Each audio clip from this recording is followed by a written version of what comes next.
2400 rate ਕਹਿ ਰਹੇ ਨੇ। ਕਿੰਨਾ ਰੇਟ ਹੈ ਬੱਕਰੇ ਦਾ? ਕੀ ਰੇਟ ਲਾਇਆ? ਨਹੀਂ ਨਹੀਂ ਗਾ ਖਰੀਦਾ ਹਾਂਜੀ ਨਹੀਂ ਮੈਂ ਕਰਨਾ ਪੁੱਛਿਆ ਹੈ। ਤੁਹਾਡੇ ਕੋਲ ਤਾਂ ਕਿਹਾ 2400 ਦਾ ਕਿਲੋ ਹੈ। ਹੈ ਨਹੀਂ ਹੁਣ ਜੇ 2400 ਨੂੰ ਕਿਉਂ 2400 ਕਿਹਾ ਮੈਂ ਪੁੱਛਿਆ ਹੀ ਆ ਬੰਦੇ ਵੀ ਕੋਲ ਨੇ। ਭਾਜੀ ਗੋਸ਼ਤ ਤੁਹਾਨੂੰ ਪੁੱਛਿਆ ਹੀ ਗੋਸ਼ਤ ਵੀ ਪੁੱਛਿਆ ਇੱਥੇ ਆ ਵੀ ਨੇ ਕੋਲ ਆਂਟੀ ਨੇ ਆ ਵੀ ਕੋਲ ਨੇ। ਉਹ ਕਹਿਣਾ ਪਾਵਿਆਂ ਦਾ ਪੁੱਛਿਆ ਭਾਜੀ ਪਾਇਆਂ ਦਾ ਵੀ ਰੇਟ ਪੁੱਛਿਆ ਗੋਸ਼ਤ ਦਾ ਪੁੱਛਿਆ ਜੇ ਹੁਣੇ ਦਾ ਲੈਣਾ ਗੋਸ਼ਤ ਨਾ ਹਾਂਜੀ ਲੈਣਾ ਲਵੋ ਠੀਕ ਹੈ ਆ ਕਰ ਦਿਓ ਕਿਲੋ ਗੋਸ਼ਤ ਕਰੋ ਕਿਲੋ ਗੋਸ਼ਤ 2 ਕਿਲੋ ਕਰ ਦਿਓ ਕਿਲੋ ਨੂੰ ਛੱਡੋ 2 ਕਿਲੋ ਕਰੋ ਜੀ ਹਾਂਜੀ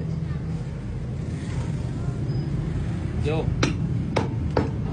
1600 ਦੇ ਹਿਸਾਬ ਨਾਲ ਦੇਣਾ ਜੀ ਕੋਈ ਗੱਲ ਨਹੀਂ ਰਾਵਾ ਜਿੰਨਾ ਮਰਜ਼ੀ ਲਵੋ ਗੋਸ਼ਤ ਤੁਹਾਨੂੰ ਦੇਣਗੇ ਜਿਹੜਾ ਨਹੀਂ ਦੇਣਾ ਸਾਨੂੰ ਬੁਲਾਓ ਅਸੀਂ ਤੁਹਾਡੇ ਵਾਸਤੇ 24 ਘੰਟੇ ਹਾਜ਼ਰ ਹਾਂ ਕੋਈ ਗੱਲ ਠੀਕ ਹੈ ਨਾ ਮਿਹਰਬਾਨੀ ਬੜੀ ਬੜੀ ਟੈਨਸ਼ਨ ਨਹੀਂ ਲੈਣੀ ਬਸ ਹਾਂਜੀ 2 ਕਿਲੋ ਕਰਾਓ 10 ਕਿਲੋ ਕਰਾਓ ਦੇਣਗੇ ਨਾ ਦੇਣਾ ਨਹੀਂ